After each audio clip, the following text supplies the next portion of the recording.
რას დავდივით, იმაზე მეც ვაკეთებ და იმაზე მოკლედ დროში. შეიძლება მართლაც ევროპაც გავავოცო. Поздравляю весь личный состав. კარგი მანევრია ძალიან. დიაბოლოვაში გადაცემდა. ბობოქრობს და მძვინვარებს მამუკა მდინარაძე თურმე. დაუნგრევია ოთახი და მიუსო რომ გომორებია ის პატარა ოთახი, რომელიც კაბინეტად მიუჩინეს მთავრობის ადმინისტრაციაში. და გაინტერესებთ რატომ? ხო და ამიტომ უნდა უყუროთ ვაშა გადაცემას. სპეციალურ პოდკასტს სპეციალური კითხვით თენგიზ გოგოტიშვილთან ერთად.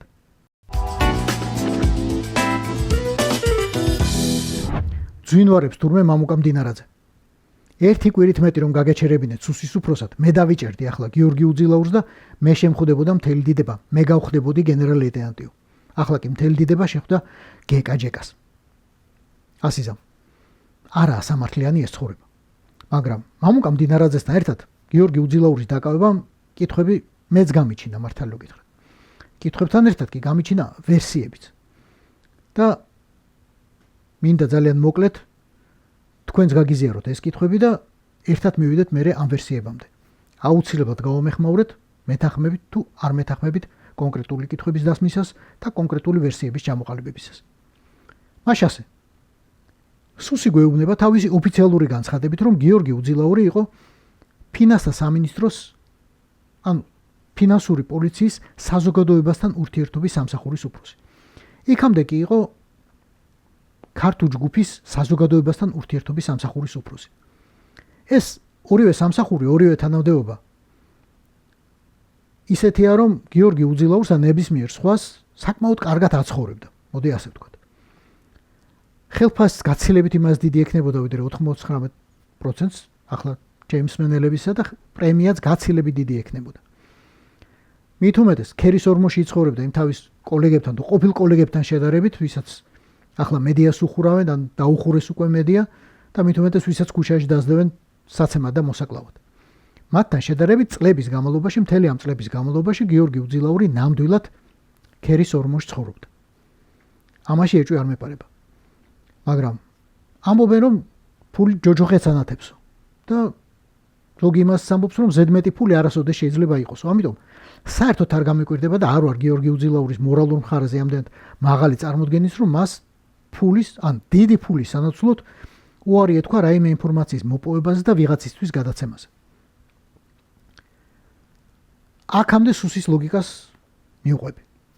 კითხვები მიჩნდება იმ ტექსტთან დაკავშირებით, იმ ინფორმაციასთან დაკავშირებით, რომელიც სუსი გვიზიარებს და ახლა მოდი წავიკითხოთ, რას გვეუბნება სუსი.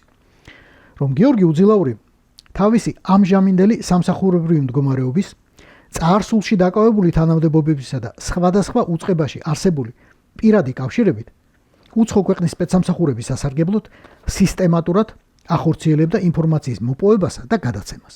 ახლა რასთან იყო ეს ინფორმაცია დაკავშირებული? ინფორმაცია დაკავშირებული იყო პოლიტიკურ, ეკონომიკურ პროცესებთან, ძალოვან უწყებებსა და უსაფრთხოების სტრუქტურებში არსებულ ვითარებასთან, ეთნიკური და რელიგიური უმცირესობების შესახებ ინფორმაციასთან და სხვა მონაცემებთან. ახლა ამ ბოლოდან რო დავიწყოთ, მე მართალო გითხრათ, ეჭვი მეპარება რომ რომელიმე ევროპულ სპეცსამსახურს ჯაშუში დაჭერებოდა საქართველოში იმისთვის რომ გაერკვია საქართველოში მცხოვრები ეროვნული და რელიგიური უმცირესობების მდგომარეობა. რომ დაეთვალა მაგალითად არ ვიცი, ბაპტისტების ეკლესიების რაოდენობა. ან ხო არა ვიწროებენ მალაიზიელების ეროვნულ უმცირესობებს, თუ არსებობს ზოგადად მალაიზიელების ეროვნული უმცირესობა საქართველოში. არ მგონია რომ ეს ინფორმაცია მაინც და მაინც გიორგი უძილაურისგან უნდა მიიღო რომელიმე უცხოურ სპეცსამსახურს. ევროპულ სპეცსამსახურს, იმიტომ რომ სიტყვა ევროპულს ხაზი გაუსვა რუსთავიორმა და ამაში მაინც უნდა დაუჯეროთ. ის რომ საიდუმლო ინფორმაცია და უცხოეთისთვის საიდუმლო ინფორმაცია შეიძლება არსებობდეს სამხედრო სფეროში ან პოლიციის სფეროში. ამაში ეჭვი არ მეპარება. დიახ, შეიძლება არსებობდეს, მაგრამ გააჩნია ვისთვის. რამდენად შეიძლება ახლა რომელიმე ევროპულ ქვეყანას აინტერესებდეს მდგომარეობა საქართველოს თავდაცვის სამინისტროში, ქართული ტანკების რაოდენობა და რამდენს აქვს აქედან აკუმულატორი და რამდენი რესურსი აქვს დარჩენილი. მაშინ, როდესაც მათ ყავთ აქ საქართველოში სამხედრო ატაშეები და პრინციპში ეს ინფორმაცია არანაირ დიდ საიდუმლოს არ წარმოადგენს. ატაშეს თავისი კავშირების გამოყენებით ამის გამო გაგება რეალურად შეუძლია. მაგრამ ჩავთვალოთ რომ კარგი. ესეც გიორგი უძილაურს აკიდეს და ამის შესახებ ინფორმაციასაც გიორგი უძილაური აგროვებდა. მაგრამ სხვა რამ უფრო მეტად მაინტერესებს. და მაეჭვებს. კიდევ ერთხელ სუსი გვეუბნება, რომ გიორგი უძილაურმა ფაქტიურად შექმნა დამნაშავე ჯგუფი, ბანდა შექმნა, რომელიც ინფორმაციას მოიპოვებდა, აგროვებდა და აძლევდა ეს ინფორმაცია მერე თავს იყრიდა გიორგი უძილაურთან. და გიორგი უძილაური მერე უკვე რაღაც მეთოდებით, არ ვიცი, დაშიფრული, კოდირებული მეთოდებით გადასცემდა ამას თავის კურატორებს უცხოეთის სპეციალურ სამსახურში. ახლა დააკავეს გიორგი უძილაური. მაგრამ არ დაუკავებიათ არავის სხვა. და მინიშნებაც კი არ მოუწია ჩვენთვის, რომ ვინმე სხვა ან დააკავებულია, ან დააკავებას უპირებენ. რომ ვინმე სხვა დაკითხულია, რომ ვინმე სხვასთან დაკავშირებით მიმდინარეობს საგამოძიებო მოქმედება. რომ სხვა არის ეჭვმიტანილი, სხვა არის მოწმე. არაფერს არ გვეუბნება ამაზე სუსი. რა გამოდის, რომ გიორგი უძილაური მარტო აგროვებდა ამ ინფორმაციას, მარტო არ აგროვებდა, თვითონ სუსი გვეუბნება, რომ თავისი კავშირების, ძველი და ახალი კავშირების გამოყენებით. რა კავშირები შეიძლება იყოს ეს და რა ინფორმაცია შეიძლება აინტერესებდეს, მოდი შევთანხმდეთ, დასავლურ სპეცსამსახურს, რომელიმე დასავლური ქვეყნის სპეცსამსახურს. რა კი საუბარია ადამიანზე, რომელიც მუშაობს ფინანსთა სამინისტროში და მუშაობდა ქართულ ბანკში, ჯგუფ ქართულში, პირველ რიგში, რა თქმა უნდა ვიფიქროთ იმაზე, რომ ამ დასავლურ სპეცსამსახურს აინტერესებდა ფინანსური დოკუმენტაცია. რაღაც ფინანსური ინფორმაცია. რა ფინანსური ინფორმაციასთან შეიძლება ქონდა გიორგი უძილაურს წვდომა. კიდევ ერთხელ რომ დაუბრუნდეთ მთავარ კითხვას. რა შეიძლება იყოს ყველაზე მეტად სავარაუდო ინფორმაცია, რომელიც გადის A. ქართულ ბანკიდან და B. ფინანსთა სამინისტროდან.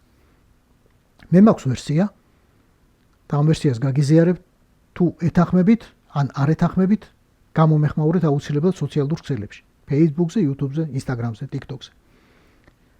მე მგონია, რომ გიორგი უძილაური იყო ერთ-ერთი საუკეთესო და ერთ-ერთი ყველაზე უფრო მოკლე გზა იმისთვის, დასავლური სპეცსამსახურისთვის, რომ მათ მიეღოთ ინფორმაცია ბორის ივანაშვილის, პირადად ბორის ივანაშვილის, მისი ოჯახის წევრების, მისი უახლოესი გარემოცვის, ბიძაშვილების, დედაშვილების, ნათესავების, მამიდაშვილების, მისი ბიზნეს პარტნიორების, მათ შორის რუსეთში, ჩინეთში და ირანში. და აი დიდვანი მაღალი რანგის ქუცების ფინანსური ტრანზაქციების შესახებ. მათ ფინანსურ ტრანზაქციებზე, მათი ფულის ბრუნვაზე, მათ ანგარიშებზე, შემოდინება გადინებაზე. არ ვიცი კრიპტოვალუტის შესახებ ინფორმაცია ინახება თუ არა ქართულ ბანკში ან ფინანსთა სამინისტროში, არ ვიცი, მაგრამ სავარაუდოდ შეიძლება რაღაც ინფორმაცია ამის შესახებაც იყოს.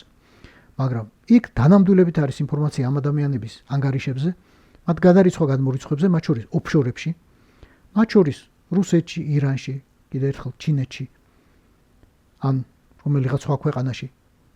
და დანამდვილებით არის ინფორმაცია იმ უზარმაზარ, მრავალი ასეული მილიონის ღირებულ ქონებაზე, რომელიც ბორის ივანაშვილმა გადაარჩინა დასავლურ სანქციებს და იჩქარა სასტრაფო მიაღებინა ახალი კანონი საქართველოს პარლამენტს, რომ გადასახადები არ გადაეხადა, შემოიტანა მთელი ეს მრავალი ასეული მილიონი დოლარის ღირებულების ხელოვნების ნიმუშები, მათ შორის პიკასოს ნახატები საქართველოში, დაადო შეინახა ქართულ ბანკში და შემდეგ ის კანონი ისე წარმატებით გააუქმებინა საქართველოს პარლამენტს, მაგრამ თვითონ ძალიან დიდი გადასახადი არ გადაიხადა, ეს ყველას გვახსოვს. აი ამ ყველაფრის შესახებ ინფორმაცია, რა თქმა უნდა, ინახება ქართულ ბანკში და რა თქმა უნდა, ინახება ფინანსთა სამინისტროში.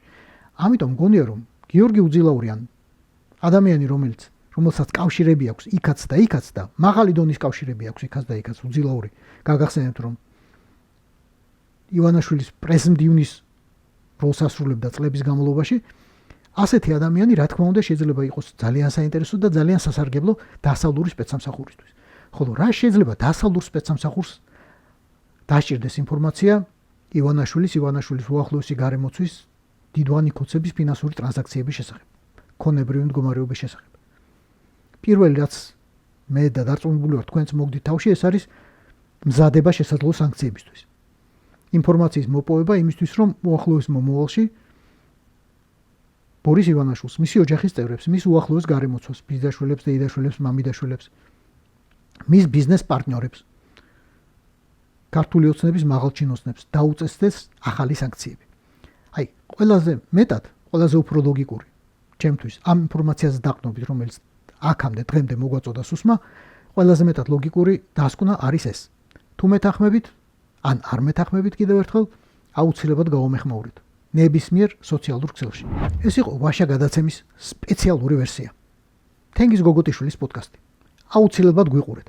მოგვიწონეთ, გამოგვიწერეთ და რაც თავარია, გამოგვეხმაურეთ ნებისმიერ სოციალურ ქსელში.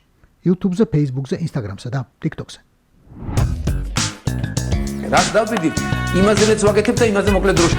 შეიძლება მართლაც ევროპას გავავოცოთ. Поздравляю весь личный состав. კარგი მანევრია ძალიან. Я помню, очень гадаться надо.